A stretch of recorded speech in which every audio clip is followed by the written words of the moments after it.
प्रेम से बोलिए जय श्री राधे।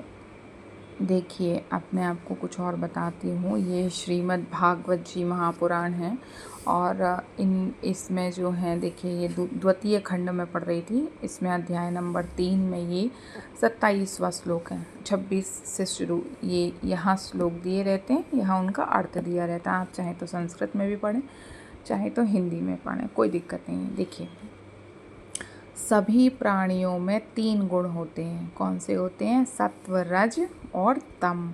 काल की प्रेरणा से समय समय पर शरीर, प्राण और मन में उनका क्या होता है? हास और विकास होता है। मतलब कि कभी ये बढ़ता रहता है, कभी ये घटता रहता है। जो जिस समय मन, बुद्धि और इंद्रियां सत्व गुण में स्थित होकर के अपना अपना काम करने लगती हैं, उस समय सतयुग समझना चाहिए। देखो, हम कहते हैं ना कि हम कलयुग में जी रहे हैं, हम कलयुग में जी रहे हैं। तो भागवत जी स्वयं हमें बता रही हैं कि हम कोई कलयुग में तो जी रहे हैं, ठीक है, उसको कोई बदल नहीं सकता। लेकिन क्या है, वो कह रहे हैं कि जिस समय आप अपनी मन, बुद्धि और इंद्रियों को जो सत्व गुण होता है ना, सत्व गुण में स्थित कर लेते हैं।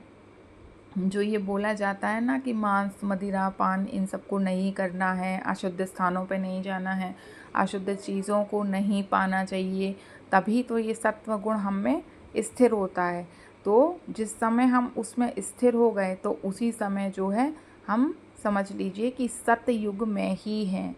ये भागवत जी हमें बता रही हैं, ठीक है। फिर यहाँ पे बहुत सारी चीज़ें हैं कि किसके मन में, जैसे दोष क्या होते हैं, जैसे लोभ, असंतोष, अभिमान, दंभ और मत्सर आदि दोषों का बोलबाला हो, और मनुष्य बड़े उत्साह तथा रुचि के साथ सकाम कर्मों में लगना चाहे। सकाम कर्म क्या होते हैं कि हमें हर चीज़ का फल पहले चाहिए रहता है, वो सकाम कर्म होते हैं, उसमें लगना चाहिए। उस समय द्वापर युग समझना चाहिए कि कर्म तो कर रहा है, कम से कम एटलीस्ट वो ये तो कर रहा है ना कि हाँ, भले फल की इच्छा को पहले करके और वो कर्म करने जा रहा है, तो वहाँ पे भी द्वापर युग समझना चाहिए। अवश्य ही रजोगुण और तमोगुण की मिश्रित प्रधानता का नाम ही द्वापर युग है। पर जिस समय झूठ, कपट, तंद्रा, निद्रा, हिंसा, विषाद, शोक, मोह, भय और दीनता की प्रधानता हो, उसे तमोगुण प्रधान कलयुग समझना चाहिए। देखो, तो ये हमारे ऊपर है कि हम कौन से युग में रहना चाहते हैं, सतयुग में, द्वापर में या कलयुग में। ये हम अपनी जो सृष्टि है वो खुद क्रिएट कर सकते हैं।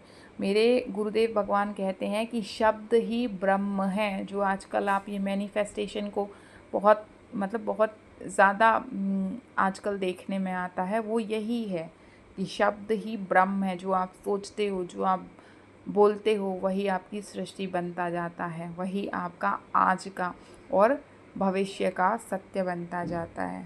तो प्रेम से बोलिए जय श्री राधे।